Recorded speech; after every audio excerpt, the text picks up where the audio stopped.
Alright, we're going to go back to the days of Model Ts, the late 20s, early 30s, and we're going to tie an original Bunyon Bug out of cork and the whole works. These flies are not necessarily tied as they are constructed, and if we think about the materials that were available in the late 20s, you know, there was no such thing as genetically bred hackle. There was no foam, there was nothing, so flotation was a major issue. People worked around that by innovation, you know, using materials like cork. There were some flies that they would take the hollow part of like a turkey quill and close up, they would cut it and close up the open end, and that would be a big air trap, you know, and I've seen that in old flies before, and then they tie that onto a hook. Lots of innovation and lots of amazing problem solving we had in the early days. So figured, why not? We'll do an original Bunyon Bug, cork, the whole works. This is how I have tied them before, and it works for me. I'm sure there's better ways to get this done, but this is how I've done them in the past, and what works. And I think this year I will be fishing.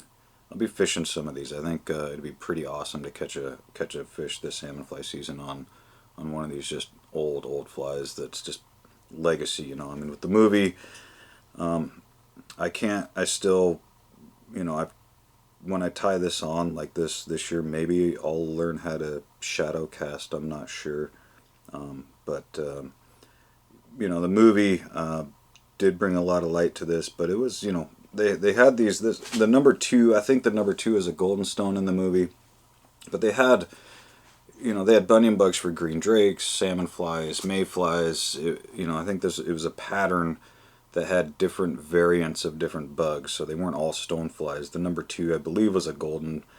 This one here, as far as I can tell, with the orange and the yellow, is made to represent just an adult male. That's basically what I gathered out of any, you know, the history that I could dig up, which isn't a lot. So, but anyway, you know, plan on taking some time with these, but pretty awesome that we can still find history on this. Thankfully, we've got some pretty awesome historians in our sport. So here we go. Thanks for watching. All right, welcome to Arts and Crafts time here at the Portland Fly Shop. So we're going to start with one of these cork stoppers. You can get them at craft stores and stuff. They're like 2 to a pack, and I think I bought 6 of them for like $12 or whatever, so they're not too bad. With these, cork is actually fairly hard to cut with a razor blade, so there's going to be like a lot of sanding and stuff, so not so much fly tying today, but fly construction, if you will. So I went ahead to just cut this one in half. These things are huge, you know. I mean, this is if I get in focus here. So if we take like a bottle of let's take like a spool of thread, you know. I mean, it's like bigger than a spool of thread by quite a bit. So this thing's got some meat to them. So I cut this one in half. We got our hook here, and I'm just gonna like gauge it around the hook. Hopefully we can salvage enough of this.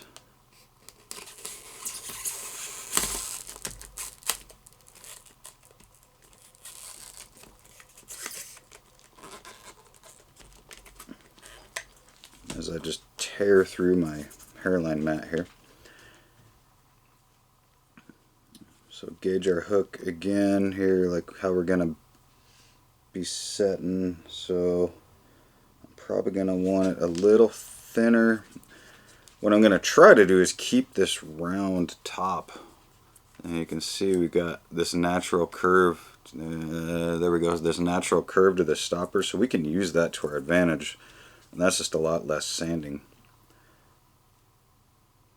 Actually, I'm gonna go this side again. We're gonna gauge our hook here. Let's see, this is going to be hooked down. So I'm going to try, let's see, we'll go like here. So I'm basically going to cut this in half.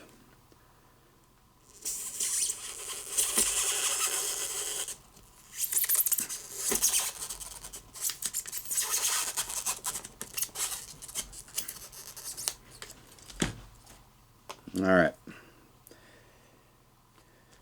And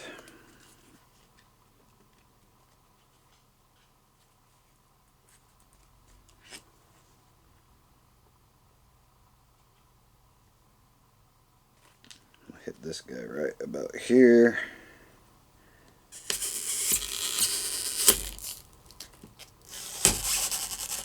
Alright. So we got something to work with here. A little chunk. Go on, girl. Hey, go. And we're gonna start, I don't even know where I got this thing focused at. So we're gonna start sanding at this point and create our body. Alright, I'm gonna start with 80 grit, just to kind of rough it down a little bit and try to smooth some of these razor blade marks out. You want to do this lightly, because if you push on this, there's a good chance this is just going to break apart. So go at it pretty light in the beginning, just to make sure you don't break your body.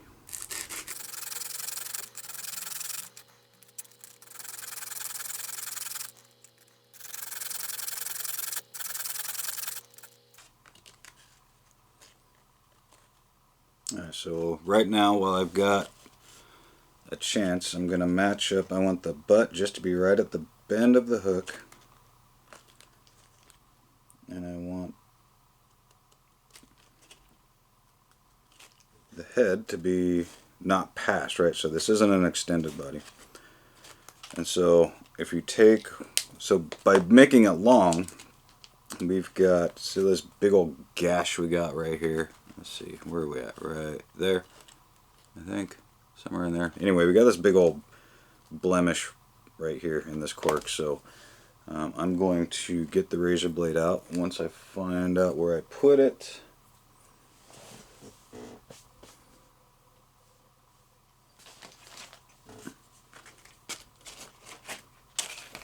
And I made a mark on the end here, so I'm going to cut a little bit past it and sand down to it. So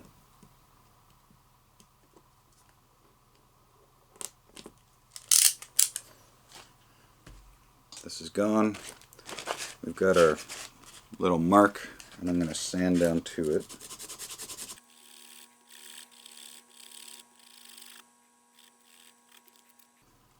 Size her up again. Alright, that's looking pretty good there. Gosh, this focus sucks. I don't know where I put it. It's in manual focus. Somewhere around like here. So this is where we're going to want to be. So now I'm going to taper the body to where it tapers down towards the tail.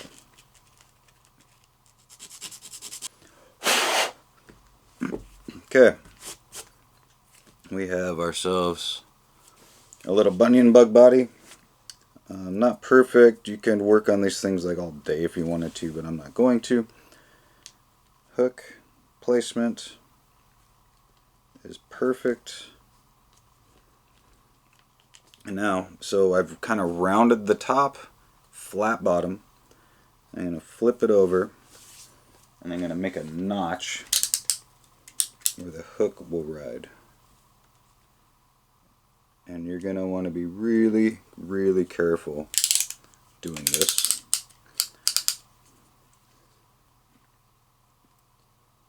If you're uncoordinated,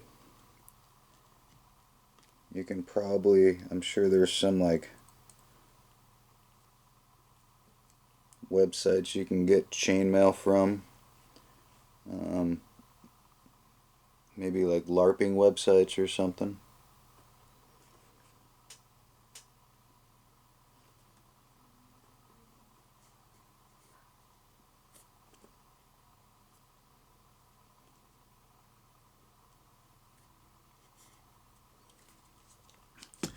I've never been much of a whittler.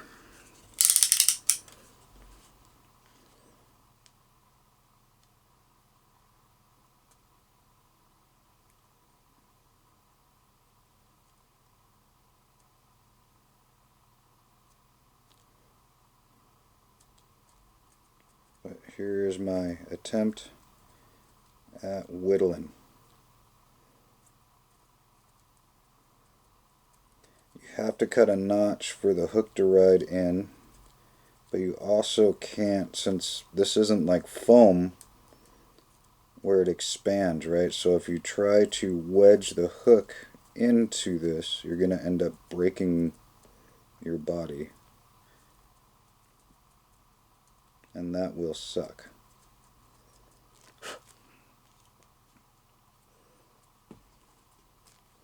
So what I'm trying to do is cut a V out for the hook.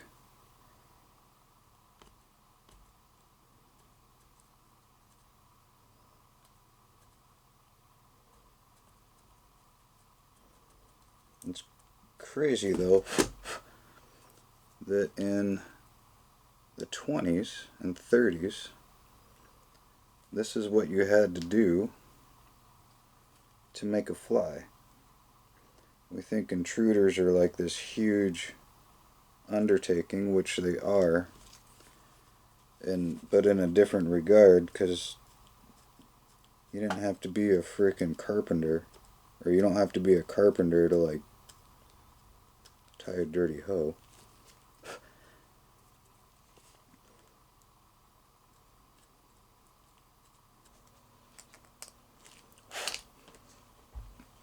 Alright, lay our body down. See where we're at. I want the hook to be flush, and we're looking pretty good here.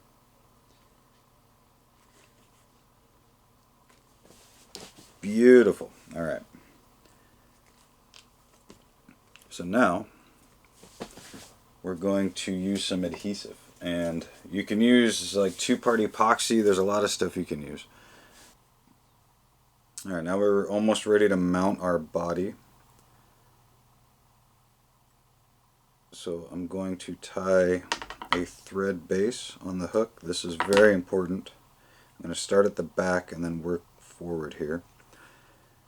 This creates, this hides the hook a little better when we go to mark up the body, but also it gives everything something to stick to, right? So we just need to make sure that it's kind of like, you know, painting a car. You actually got to sand it, right, for the paint to stick, that kind of a thing.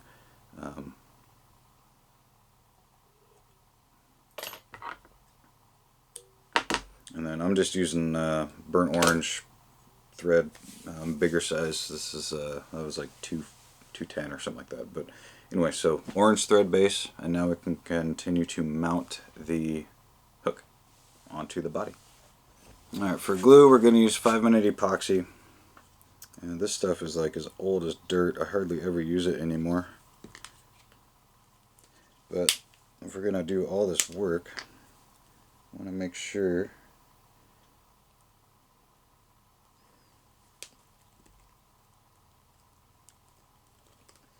alright, well, part of it's coming out for me.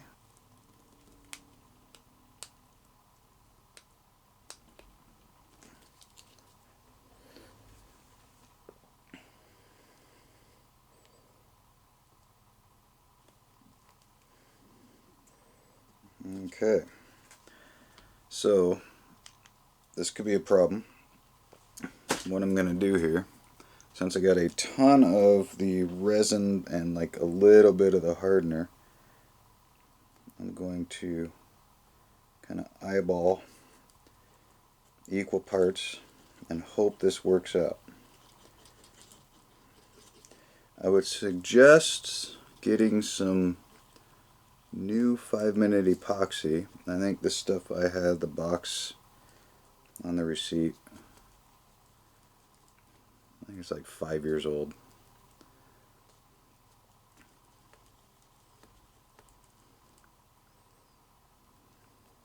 Okay. So hopefully this hardens up. I'll know in about a half hour or so.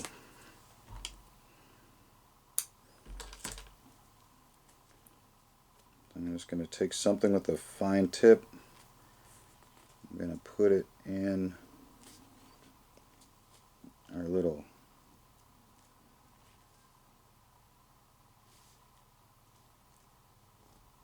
slot we made.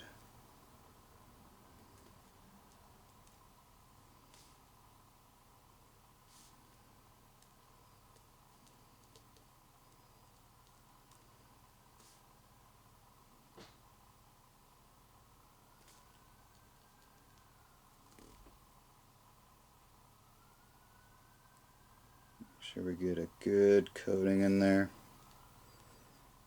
I want to go through all this and not have it seep.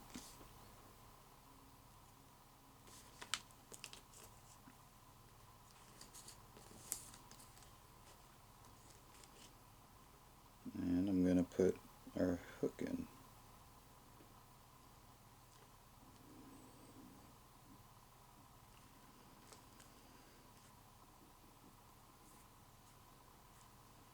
Alright, now it's a good time to make sure everything's lined up perfectly, because once this is set, you don't want your hook off to the side. Just give it a good eyeball here, make sure we're straight up and down. Okay, we're in good shape, and we'll be back to this in a half hour or so. Alright, so the epoxy worked, luckily. It's mounted on the hook. I went ahead and just sanded a little bit more while it's on the hook. It's just a little easier. You can just kind of finish up things, make the taper the way you like, and you can see I kind of sloped the back. The old ones were, like the originals, were pretty squared up, nothing like fancy at all. So now comes probably the scariest part in this whole thing. Is once you get your body, we got to cut a slit for the wings. And to do that, I'm going to just take the razor blade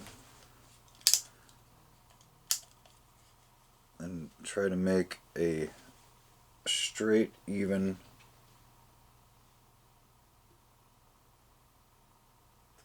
cut.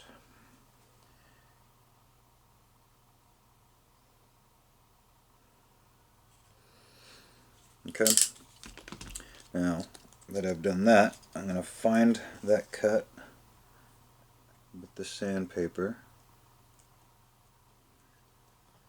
And I don't know any other way to really do this other than just taking some time. We can't really cut into this as with just like a razor blade slit, because we're going to be shoving some hair in there. And again, this stuff, it'll flex a little bit, but the last thing you want is to have it break, right? I mean, you've done all this work and this has taken forever. So what I've done is you can fold sandpaper in half. So you can even start with the 80 grit. 80 grit's a little rough. That's why I was using the 150, but you can cut into this with sandpaper, and that'll give you a gap to work with that will hold the hair, and then we can secure it with adhesive or something along those lines. You can see this cuts in pretty quick.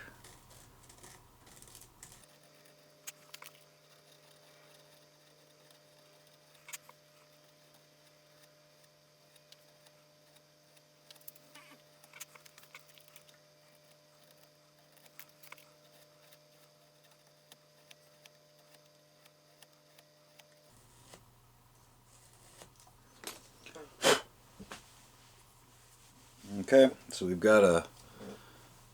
cut in our little gap here, and now this will come back down on your hair. You can see that.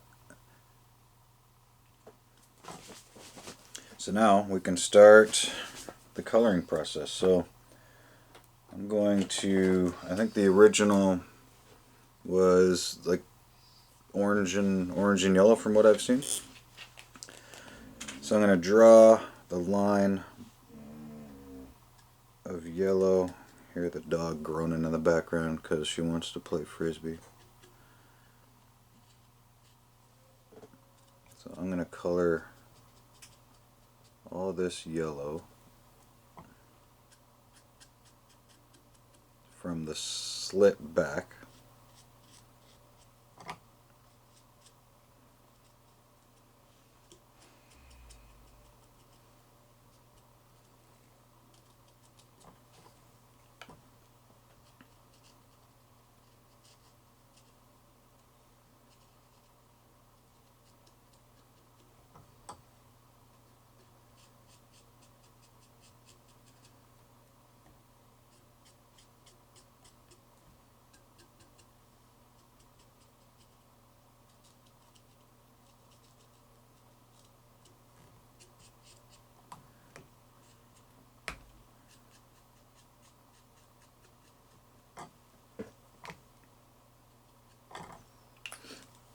And we're going to go orange from that slit forward.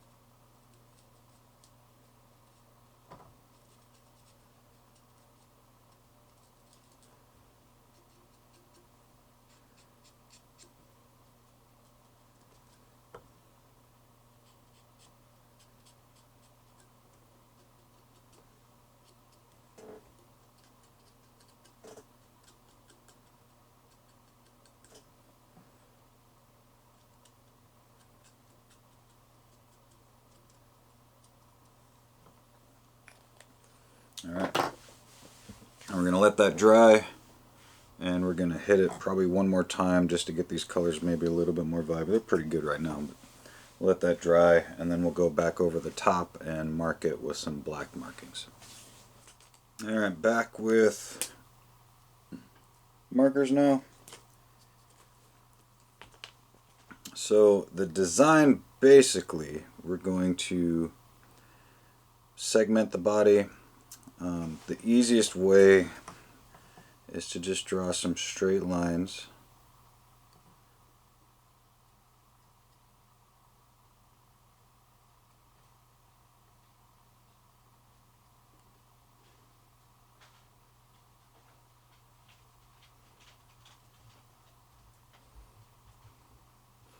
Like that.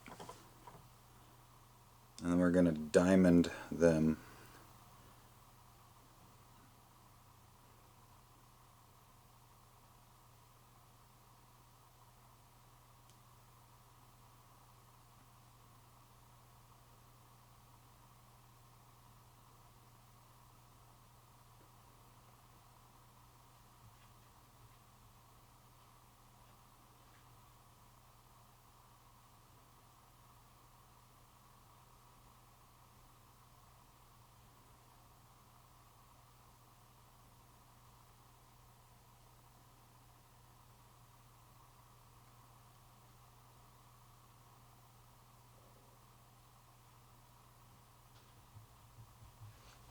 The better your cork is here, the better this, like the smoother this will turn out, but basically something like that.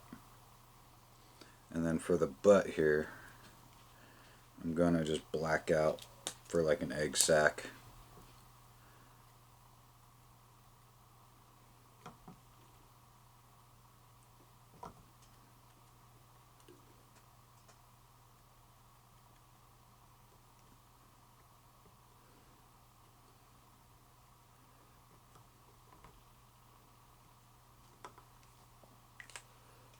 Okay. Same on the bottom. Bottom's going to be a little bit more rough.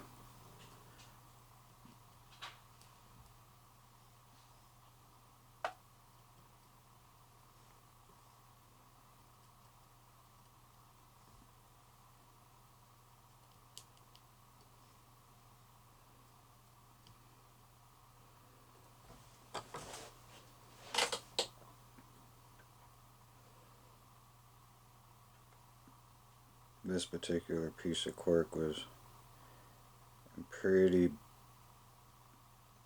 bad shape, so the bottom's not going to look anything as nice as the top, but it'll still give some good variegation.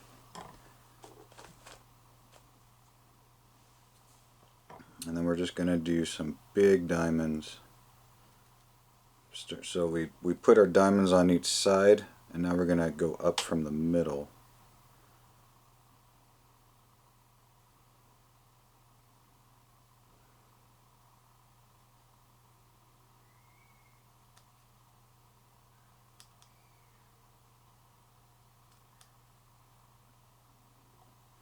Like that.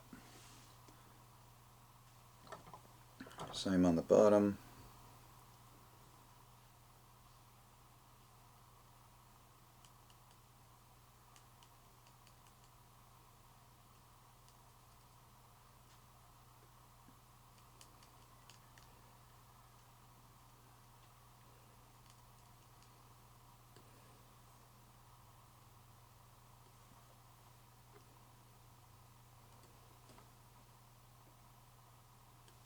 Okay, so there's our body.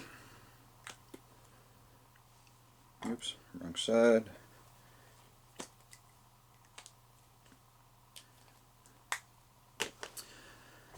Now we're going to mount.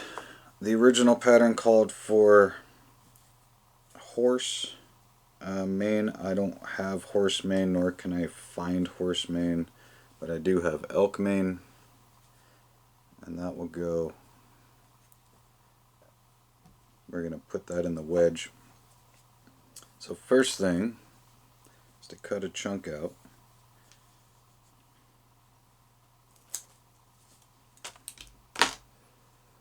And this stuff is super fuzzy. So we're going to use our comb to just go through it a few times, get all that junk out of there. So we're just left with nice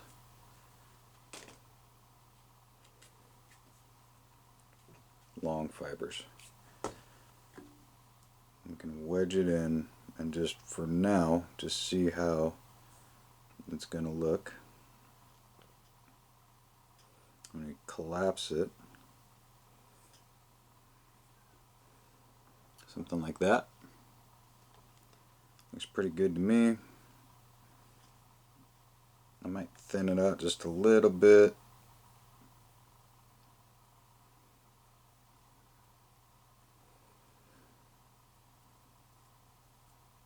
Actually, that's probably going to work out pretty good.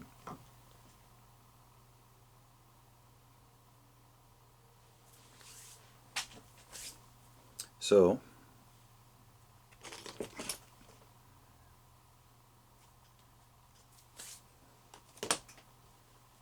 grab our tying thread here. You can use, a lot of the old patterns used mono.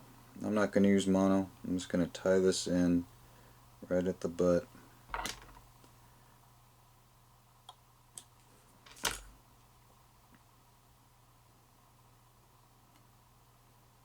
Make a couple wraps.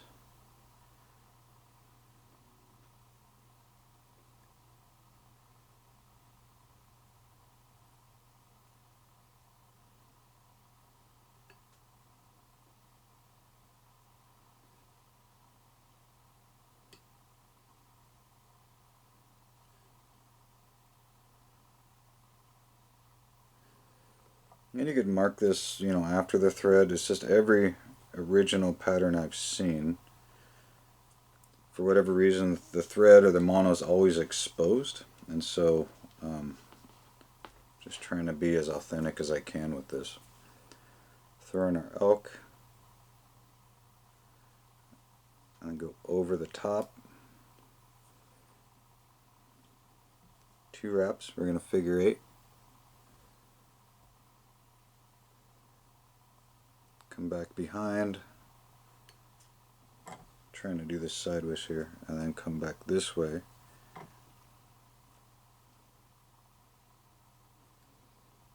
I'd like to even this. There we go.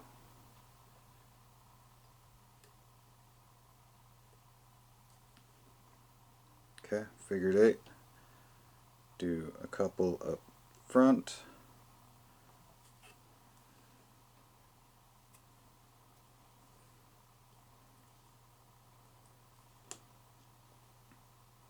And tie off.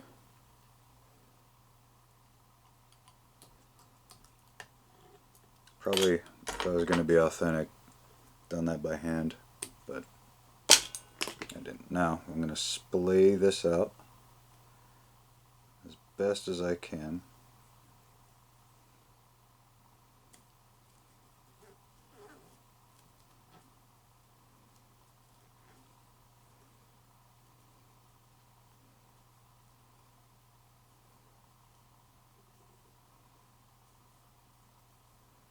Really try to get these wide.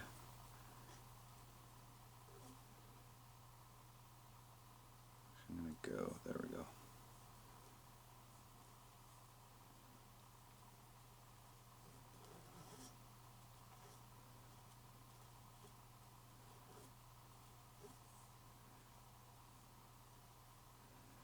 Okay. So we're all splayed out as wide as we can get. Now I'm going to coat this first because I want to get, you can cut these wings down now, or if you can cut them down later. I'm going to cut them down now because what I want is, I want to use this glue, or this finish basically, to try to keep the elk open. So if I trim it and then I put this on and let it dry, there's a chance that it could collapse. So I want to try to keep this splayed out as much as I can. So we're just going to coat the whole body. And this is hard as nails. You can use hard as whole. You know, that works really good too. It's the same stuff basically, but maybe exactly, I'm not sure.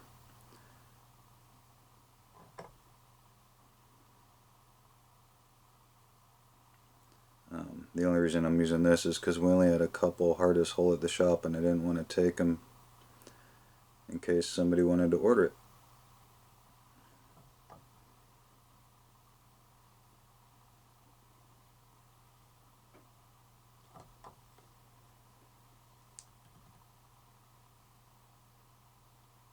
As far as an original lacquer, somebody out there probably knows. I definitely do not know what they would have used in the 30s or late 20s.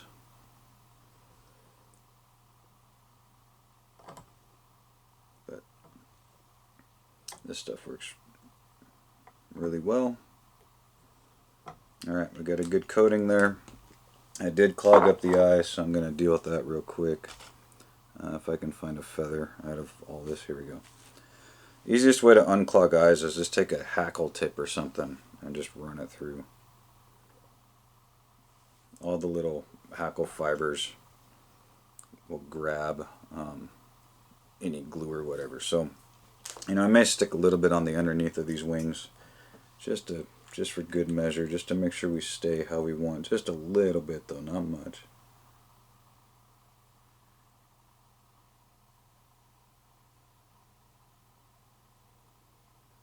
Okay. So now, we got a while before this dries, so this might be one that you'd tie in stages, right? Like just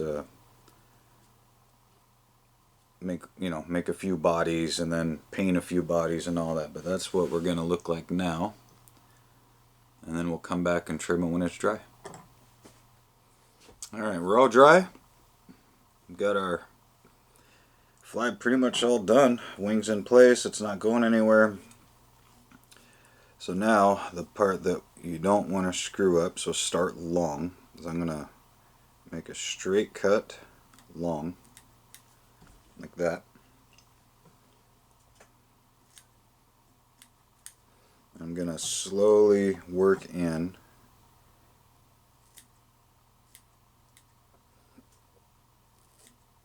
until I get the desired wing length. So we're getting there now. And you can use your scissors. Again, I do this a lot, but you can use your scissors to even it up. Just open your scissors, get your measurement, put it over so this wing's a little bit long still.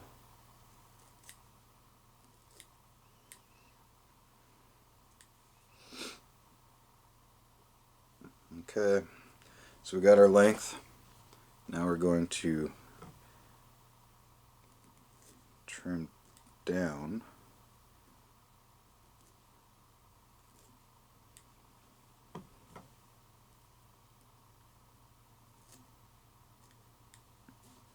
Keeping the top edge as our overall length, and we're going to kind of make a wing silhouette, if you will.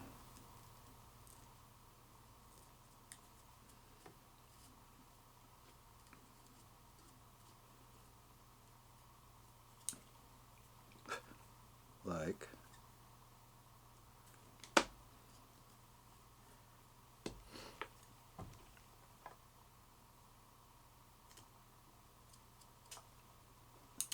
that.